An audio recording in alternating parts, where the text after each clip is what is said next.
Hey guys, I want to start with something simple. I test crypto platforms for a living, basically. That's genuinely a significant portion of what I do. And the thing I've been most focused on over the past few months is AI bots for crypto trading. Not just reading about them, actually running them with my own assets, tracking what comes out on the other side. And I figured at some point it's worth actually filming one of these sessions so people can see what this stuff looks like in practice rather than just hearing someone describe it. So that's what today is, from start to finish, and then some real talk from my own experience at the end. All right, into it. So I'm on the platform right now, and the first thing I want to do is walk through how this gets configured, because the setup process itself tells you a lot about how much thought went into building something. Tapping Launch Bot here. Okay, open. So first I configure my trading pair, and the reason there are so many options here is pretty simple. This bot is connected to 20 plus exchanges at the same time, so naturally there are a lot of coins to choose from. Going with Dogecoin, it actually has interesting spread behavior across exchanges, makes for a solid demo. Okay, next I need to add my receiving address, so I'm switching into my wallet. Okay, copying it, back on the platform now, pasting it into this field here. Good. Then I set my capital allocation. This is literally just how much assets the bot has to work with. I'm setting mine at, yes, right there, that feels right. And below that is risk level. And I actually want to stop here for a second. Think of it this way.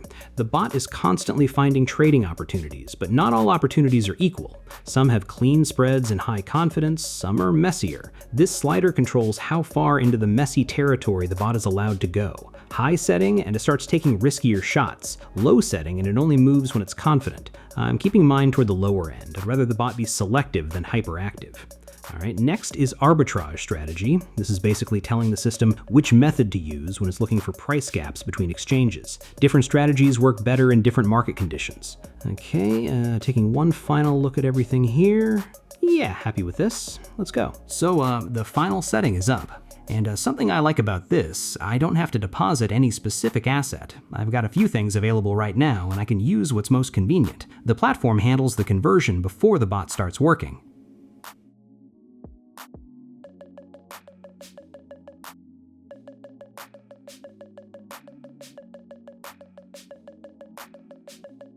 Good, hitting launch, and okay, it kicked off.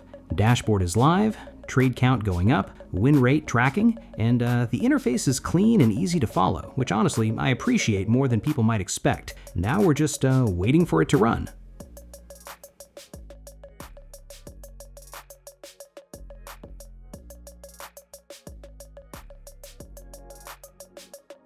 Okay, time's up, session stopped, and here's the results screen. How long it ran, total trades, which strategy was active, and the final profit number with the platform's fee already taken out. And that last figure is what the whole session was working toward. Okay, I'm hitting withdraw, and just giving that a few minutes to land in my wallet. So let me actually say some things that I think are worth hearing. So let me explain what this bot is doing, because I think most people watching demos like this don't fully get it. And when you don't get it, it's hard to evaluate whether a platform is doing what it claims. Okay, so basically the bot is connected to all those exchanges at once, and it's watching the price of the same coin on all of them simultaneously, constantly. And when it notices that same coin is cheaper on one exchange and more expensive on another, it buys on the cheap side and sells on the expensive side almost at the same moment. The profit is just the price difference between those two trades. And the reason you need AI for this is timing. These price gaps open and close in a fraction of a second,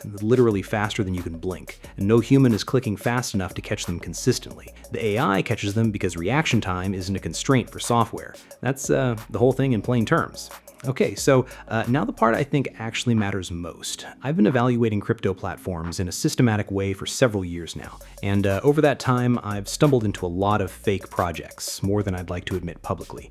And the thing that keeps catching me off guard is not that these scams exist, but where they actually live. People assume scam projects are tucked away somewhere sketchy. They're not. And the reason that matters is that your instinct is to look in the right places, and these projects have specifically figured out how to be in all the right places. So the process I've developed for evaluating platforms, and this is genuinely just what I do, not a formal methodology, starts with actually using the thing properly. Genuinely going through every feature, every setting, testing every piece of functionality it claims to have. And what I'm looking for is coherence. Does the platform make sense as a product? Do the features do what they say? Does using it feel like something that was built for people to actually use over time, or does it feel like it was designed to make a good first impression and nothing more?